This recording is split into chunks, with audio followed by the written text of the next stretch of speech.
I'm back. Well, I'm still here, still working on this amp that's down here in front of me. And one of the first things I found, I'll just show you. Yeah, I've fixed it now. Well, I will be fixing it in a minute. Okay, well here it is. Just got to get it in the right place. I was pressing down on this. Occasionally we get this click, and if you look at this switch, if you can see it,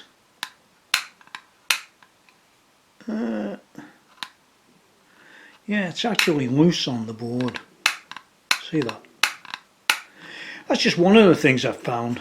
I mean, what can I say? Okay, so now I've basically soldered that back in place on the top, and indeed, whoops, underneath. Now also, following the original video that I made, I had one or two guys coming on and saying, oh yeah, I had a problem with this, or well, one guy actually said I had a problem with it, and I went and spoke to Mesa about the bold and spongy mode. And the other guy, the guy that actually has made the modification for this unit, he also said, he said, well, you're not running it in spongy mode, are you? You know, one of the first things to check, he said. And strangely enough, after I'd done my modifications with a new transformer, I did actually check the voltages, and the voltages when it was in bold mode were like 280 volts, and they should be 240 volts. And I was thinking, yeah, it's a bit of an overload. And guitarologist, he said, oh yeah, always run this in spongy mode. That's what he said. Well, I'm afraid, Mr. Guitarologist, and anybody else who didn't point this out, you're all wrong.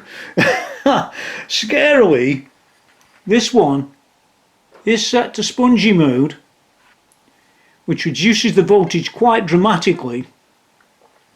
And when I was working down here on pin 3, which varies the voltage, should be 2.4 volts, 1.9 volts and 1.6 volts.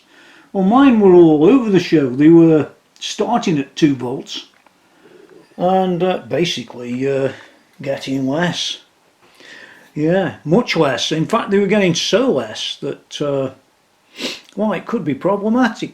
And what the guys said, two of them, they said, oh yeah, switch it across into bold mode and your problem could be solved. And I thought, well, yeah, it makes sense, because when you push it back into that spongy mode, it really does take the voltages down. I mean, it was taking it way lower than it should be. Okay, well, what I would suggest, now we've flipped it across to the bold mode, we check it out. All bets are on as of now. Will it solve it or won't it solve it? I mean, you wouldn't think that Mesa Boogie would make an amp that's got a spongy mode on it that stops the foot pedal from operating properly. You wouldn't think that, would you? And while you might see a picture on the screen or not, what I would tell you is that this relay down at the front was doing the clicking. What it seemed like, this one to me, has had a modification carried out to it. And this one's had the mod done, and it looks like a diode mod. Yeah, they've got two of them strung together like that, rather than the one that might have been there or not, historically. So just bear that in mind. So even if you've got that on your amp, well, it didn't make any difference to me. Well, here we go. I've got this switched into the bold mode. Yeah, it's definitely on bold mode. It's on silicone diode at the moment. And we'll leave it where it is, because that's where it always was. And let's turn her on. I noticed that it flips straight into channel 2, if you see that. And we are switched across onto the, you know, the foot switch. Well, there it is. So if I whip across to green, well, I heard it flip, and there it is. on green. And if I flip across to channel 2, well, there it is. 1, 2 and 3. And 3 isn't making any noise right now. But if you watch the previous video, you would know that when we flip in the FX or the solo, either of them or both of them, what would happen is you'd get this oscillation of the relay going on. So I'm going to flip it back to 2, which is what we did before, and turn on the FX loop and come back to hit number 3, and let's just see what happens. Oh, fancy that. It worked. I can hold it down. I can do all the stuff. I can even turn that on and off. Still nothing. Yeah, just while the camera's around, I thought I'd show you. There's the diode mod. It looks like a mod to me. Whether it was done at the factory or anywhere else, who knows. That's the relay that tends to do the oscillating, or at least it did on this amp. It was a bit confusing whether it was this or this, but I think it was that one. You could put your finger on it and feel the thing going off, you know, big time. So that was the problem. Yeah, not this, of course, but the fact that this amp, when it's switched into spongy mode, can't handle the foot pedal. What a weird situation. I mean, it's still there. I mean, I still whip along here and test it, and I can see the amps switching very nicely. And I'll tell you something else I've noticed straight off. On the relays that are, you always hear them on an amp, and on a Mesa Boogie amp, they're louder because it's got more voltage. It's pretty obvious, isn't it? And I think that's a really useful video, and it's useful because, well, I've been using Mesa Boogie a very long time. I've never seen that before. How many other guys haven't? Well, there you have it. That covers the first section of this second video, and the second video is actually all about getting rid of those pops. What I think I'll do is I'll just quickly demonstrate that again, and it will be quickly because I need to get on with the modification. Yeah. So I'm just going to turn the amp on now, and we'll leave it sitting there for a few minutes, and I'll be back. Okay, I've had it running a few minutes now, and it's on the foot switch mode, so I'm just going to turn the standby on. You can hear the amp, and if we switch across to any channel, really, I think I'll go to the green one. You should have a pop. Oh, not too bad. Well, that one was a lot louder.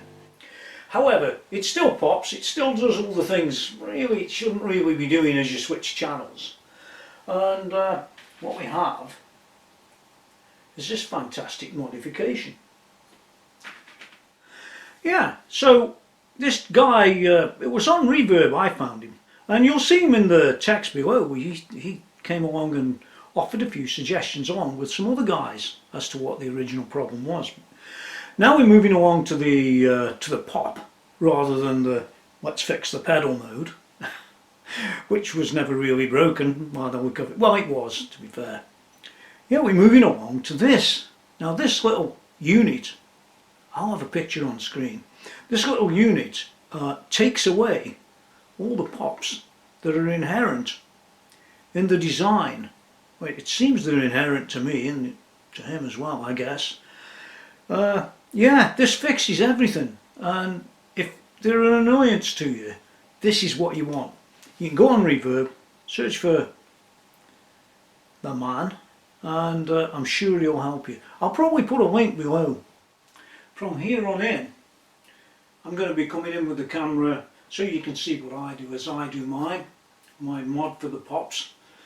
And yeah, I'm sure when you've seen the job done, you'll be wanting to be speaking with the man, and he's down below, like I said. Okay, well, when you're fitting this this board here, down in here, you might want to consider hot gun glue on the legs and pushing it down in there. or you can just sort of sit it on the side and hot gun glue it in place. Quite hard to say that actually. Which will also work. Whatever's good for you, you go and do it. And I'm going to do mine right now. Get it down in there. Mine's just about in the right place. And I've stuck mine down very carefully. And all I actually did was to take the gun, put a bit of glue on the end of the little tiny screwdriver, and just put that in there so that it goes over the standoff and goes over the side of the case. And this thing's held in place pretty well actually. Okay, well the board's pretty much fitted in there really tight actually. If you use that them bits of glue in the standoffs, it does a really good job. And I do know that once it goes hard as that has, it's going to be really good. It's never going to move out of place or anything like that. I think you'll find that it'll be better than good. You can drill the chassis, but I wouldn't waste my time if it was me. Also, you need to print off this sheet. Well, there's a number of sheets here telling you what you need to do to fit the board. And yeah, it should all be good. And that's from Tubes and Stuff, which is on Reverb if you go and search for him. Now there are certain steps that we've got to go down in the order, best to go down in the order that, well really you should, and then we'll get it finished pretty quick. Maybe we'll have a look at the net result. Now actually the very first thing you've got to do, you can see down here what they call a mute pulse BJT. So this end one, if you can see that, this one here. And all you do is you cut the leg, just snip that leg. On the side nearest the front of the amp. That away. I'll put a picture up and show you the one that I've done. And you can see yourself that all I've done is just snip the one leg and just bent it slightly out of the way so that it doesn't touch. Okay, well the next thing to do is to take this this first green one and you connect it down there to this side of the diode. That's the first one. And the second one up, we move across to further over here.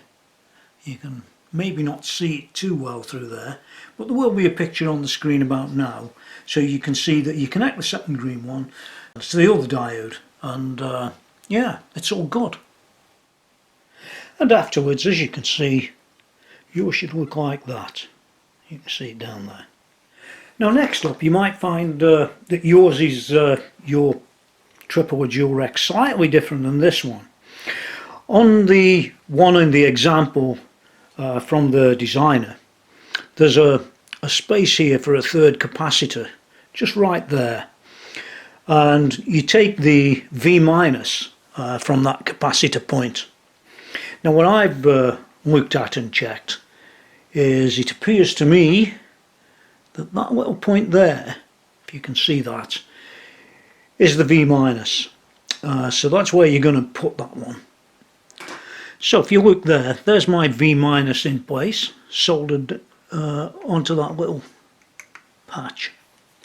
By the way, on mine it was 2.8 minus volts on that point. Now next up is the V positive, which goes on this side of the diode, right there. And there you go, right there is where we solder the V plus. Okay, well the next connector is a funny blue colour, if you can see that. Doesn't matter if you can't.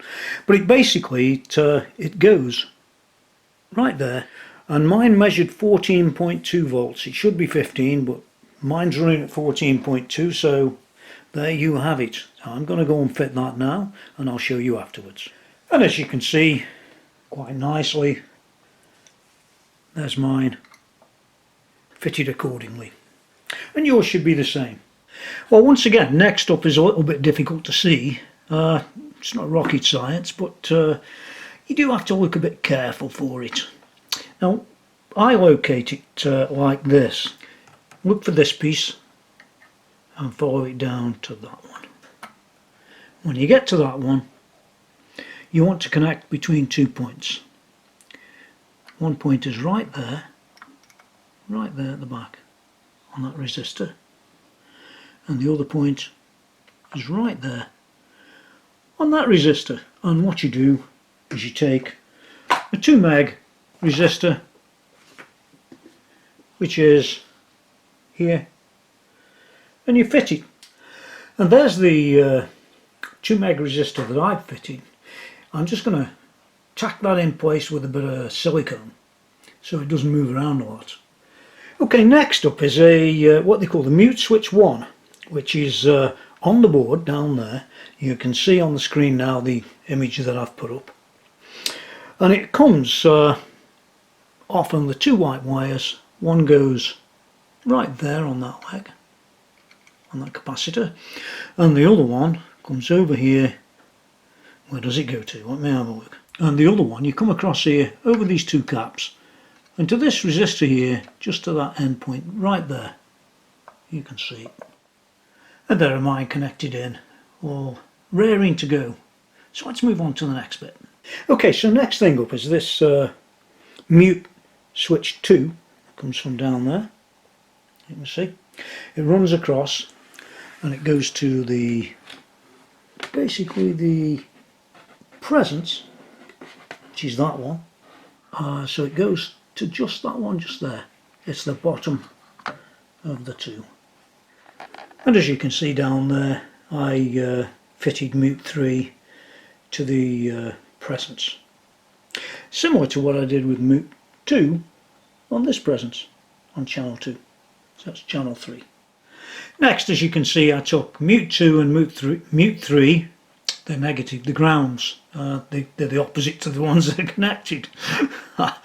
And I connected them to or I'm going to connect them to the same place down there as this other ground. And of course, yours should look rather like mine. And as you can quite clearly see, there's the green and yellow going down to that diode.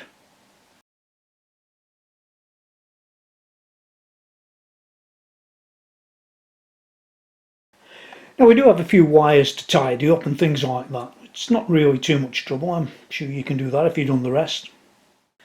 Now then, at this point, really, your amp should look something like that. It should be very well fixed board down here. It should have the cables nicely connected so they aren't going to come undone anytime soon. And you should double and triple check your connections just to make sure everything is exactly how you should have it. Yeah, because it's important, and if you don't, well, who knows what could happen. But it's a question that you've got to try it, check it and check it and check it, and then see what happens. I don't think there's any other shortcut. So let's go and do that. Now then, the way I look at this, it's plug her in and try it. I'm going to have it on channel 1, because I'm like that. Bit scaredy cat, you know. Boom. I'm going to make sure it's plugged in with a speaker, and I'm going to make sure everything's turned off before I go and get the mains cable and plug her in. Now if it does go pop, it will probably take some fuse out or something like that. And you can always pull the cable out, can't you? Okay, well here I am round the side. All I'm going to do is turn the power on and get ready to turn it off really quick. Oh, good so far.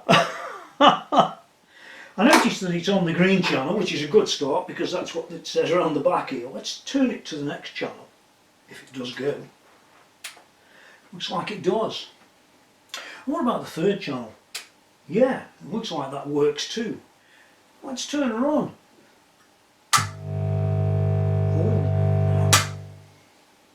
Oh, well, there you go. When I first did this job, it didn't work. Well, it did work, but it had this incredible hum in the background, like a sort of mains hum going down the ground somehow. And I couldn't fathom it out, and I went back to Alex, the man that invented the board, and we had a chat, and he said, well, do this, let's check this and let's check that.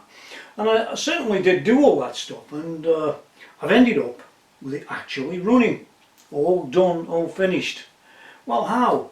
And what was the problem? Well, if you actually take a look at the board, it's got 6 white wires. You can see them running across here. You probably see a picture on the screen. Now, these are basically switches in, there's 3 of them, so 2 wires per switch, so to speak. Now, one I would say is going to be the ground side, the one where I'm standing here. If you're looking at the left of the amp, every second wire from the right, treat it as the one that goes to the ground. Because if you don't, you'll have the hum. You only need to switch one of those 2 round the wrong way and you have this incredible hum. Now, as part of the kit, there is a green and yellow wire. And what I found with this is that when the green and yellow wire runs all the way over here, it's called the VSS, and you run it to the cathode of the bias diode, which is over there. It's not difficult to find or anything like that, and you just basically just solder tack it on so that it's safe enough. Yeah, but it's green and yellow, and when it gets near to these other wires, anywhere near, you get an increased hum.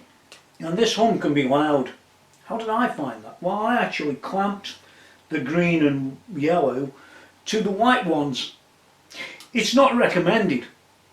You can buy a shielded cable. Now, this is the sort of stuff you put inside the amp, and you peel the shield back, put a bit of heat shrink on it, or heat shrink, to keep the ground away from what you're going to connect on the end. Snip off the green one and run that shielded cable for the length to where it needs to go, and do the same at the other end. So what you've got in effect is you've got like a ground that's not connected to anything at either end, but it does actually shield this problem. But do bear in mind, when you do start hearing a hum on this, trust me, it's very loud. I've already been there and tried it. So any of the clicks and pops and the rest of it are extremely well diminished, and there's no doubt to that. But this stuff here, this shielded cable, did contribute quite a lot to the overall result. In fact, more than you might think. So let's turn her on and see what I've got. Now, at the moment I've got these turned down because I want you to hear the click, because that's all you probably will hear. So let's turn her on. It's on channel 1. Now, if you compare them with where it was when we first started, sure has.